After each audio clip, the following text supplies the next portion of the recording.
يا أيها الذين آمنوا هل أدلكم على تجارة تنجيكم من عذاب أليم؟ اے لوگو جو ایمان لائے ہو، میں بتاؤں تم کو وہ تجارت جو تمہیں عذاب علیم سے بچا دے۔ وہ تجارت وہ چیز ہے جس میں آدمی اپنا مال، وقت، محنت اور ذہانت و قابلیت اس لیے کھپاتا ہے کہ اس سے نفع حاصل ہو۔ اسی رعایت سے یہاں ایمان اور جہاد فی سبیل اللہ کو تجارت کہا گیا ہے۔ مطلب یہ ہے کہ اس راہ میں اپنا سب کچھ کھپاؤ گے تو وہ نفع تمہیں حاصل ہوگا جو آگے بیان کیا جا رہا ہے۔ یہی مضمون سورہ توبہ آیت 111 میں ایک اور طریقے سے بیان کیا گیا ہے۔ تؤمنون بالله ورسوله وتجاهدون في سبيل الله بأموالكم وأنفسكم ذلكم خير لكم إن كنتم تعلمون يغفر لكم ذنوبكم ويدخلكم جنات تجري من تحتها الأنهار ومساكن طيبة في جنات عدن ذلك الفوز العظيم۔ ایمان لاؤ اللہ اور اس کے رسول پر، اور جہاد کرو اللہ کی راہ میں اپنے مالوں سے اور اپنی جانوں سے، یہی تمہارے لیے بہتر ہے اگر تم جانو۔ اللہ تمہارے گناہ معاف کر دے گا اور تم کو ایسے باغوں میں داخل کرے گا جن کے نیچے نہریں بہتی ہوں گی، اور ابدی قیام کی جنتوں میں بہترین گھر تمہیں عطا فرمائے گا۔ یہ ہے بڑی کامیابی۔ اللہ اور اس کے رسول پر۔ ایمان لانے والوں سے جب کہا جائے کہ ایمان لاؤ تو اس سے خود بخود یہ معنی نکلتے ہیں کہ مخلص مسلمان بنو، ایمان کے محض زبانی دعوے پر اکتفا نہ کرو، بلکہ جس چیز پر ایمان لائے ہو اس کی خاطر ہر طرح کی قربانیاں برداشت کرنے کے لیے تیار ہو جاؤ۔ اگر تم جانو، یعنی یہ تجارت تمہارے لیے دنیا کی تجارتوں سے زیادہ بہتر ہے۔ یہ ہے بڑی کامیابی۔ یہ اس تجارت کے اصل فوائد ہیں جو آخرت کی ابدی زندگی میں حاصل ہوں گے۔ ایک، خدا کے عذاب سے محفوظ رہنا، دوسرے، گناہوں کی معافی، تیسرے، خدا کی اس جنت میں داخل ہونا جس کی نعمتیں لازوال ہیں۔ وَأُخْرَى تُحِبُّونَهَا نَصْرٌ مِّنَ اللَّهِ وَفَتْحٌ قَرِيبٌ وَبَشِّرِ الْمُؤْمِنِينَ۔ اور وہ دوسری چیز جو تم چاہتے ہو وہ بھی تمہیں دے گا، اللہ کی طرف سے نصرت اور قریب ہی میں حاصل ہو جانے والی فتح۔ اے نبی، اہل ایمان کو اس کی بشارت دے دو، قریب ہی میں حاصل ہو جانے والی فتح۔ دنیا میں فتح و کامرانی بھی اگرچہ اللہ کی ایک بڑی نعمت ہے، لیکن مومن کے لیے اصل اہمیت کی چیز یہ نہیں ہے بلکہ آخرت کی کامیابی ہے۔ اسی لیے جو نتیجہ دنیا کی زندگی میں حاصل ہونے والا ہے اس کا ذکر بعد میں کیا گیا، اور جو نتیجہ آخرت میں رونما ہونے والا ہے اس کے ذکر کو مقدم رکھا گیا۔ یا ایھا الذین آمنوا کونوا انصار اللہ كما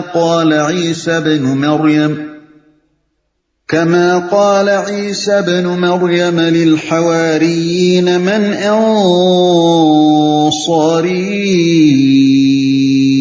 إلى الله قال الحواريون نحن أنصار الله فآمن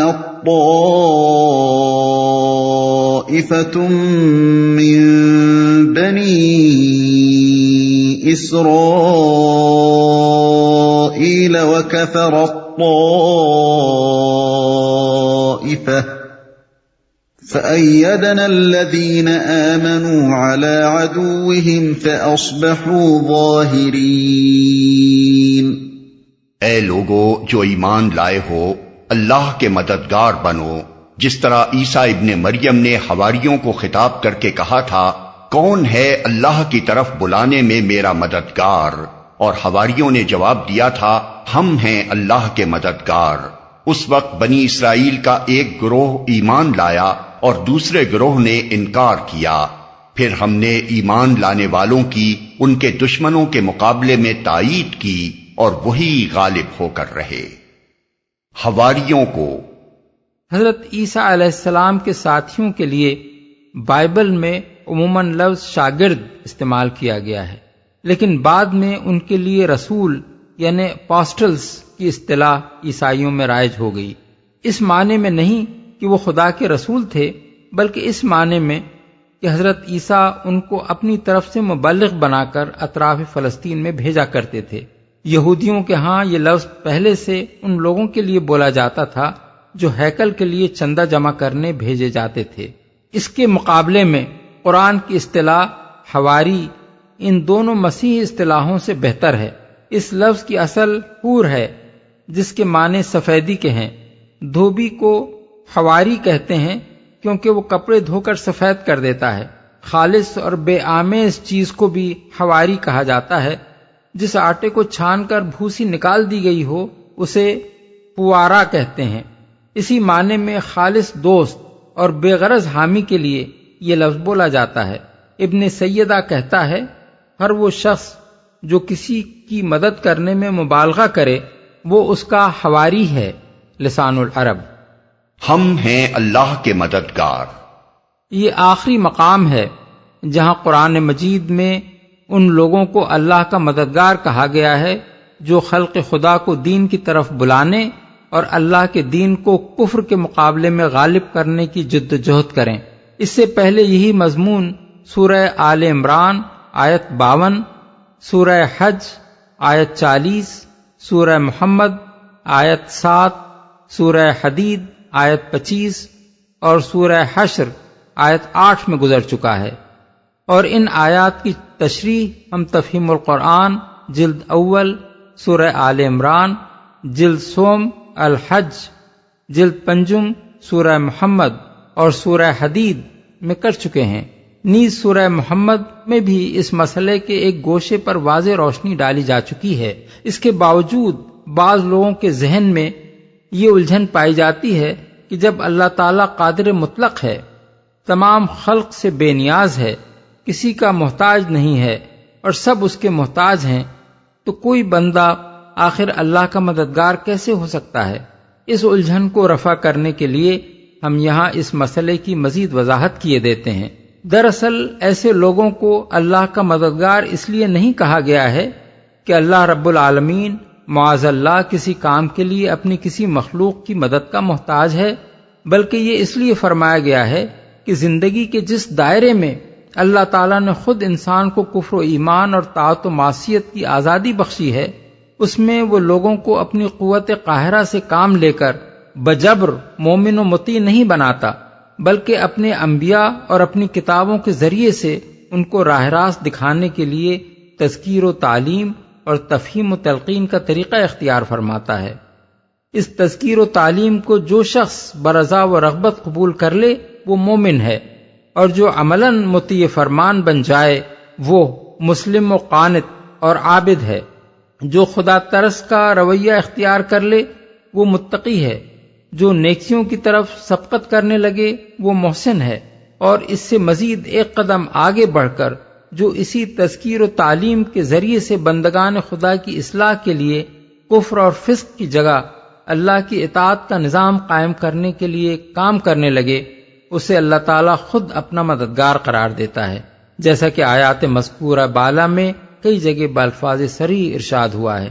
اگر اصل مقصود اللہ کا نہیں بلکہ اللہ کے دین کا مددگار کہنا ہوتا تو انصار اللہ کے بجائے انصار دین اللہ فرمایا جاتا، ینصرون اللہ کے بجائے ینصرون دین اللہ فرمایا جاتا، ان تنصر اللہ کی بجائے ان تنصروا دین اللہ فرمایا جاتا۔ جب ایک مضمون کو ادا کرنے کے لیے اللہ تعالیٰ نے پے در پے کئی مقامات پر ایک ہی طرز بیان اختیار فرمایا ہے تو یہ اس بات پر صریح دلالت کرتا ہے کہ اصل مقصود ایسے لوگوں کو اللہ کا مددگار ہی کہنا ہے، مگر یہ مددگاری نعوذ باللہ اس معنی میں نہیں ہے کہ یہ لوگ اللہ تعالیٰ کی کوئی ضرورت پوری کرتے ہیں جس کے لیے وہ ان کی مدد کا محتاج ہے، بلکہ یہ اس معنی میں ہے کہ یہ لوگ اسی کام میں حصہ لیتے ہیں جسے اللہ تعالیٰ اپنی قوت قاہرہ کے ذریعے سے کرنے کے بجائے اپنے انبیاء اور اپنی کتابوں کے ذریعے سے کرنا چاہتا ہے۔ وہی غالب ہو کر رہے۔ مسیح پر ایمان نہ لانے والوں سے مراد یہودی اور ایمان لانے والوں سے مراد عیسائی اور مسلمان دونوں ہیں، اور اللہ تعالیٰ نے ان دونوں کو مسیح کے منکرین پر غلبہ عطا فرمایا۔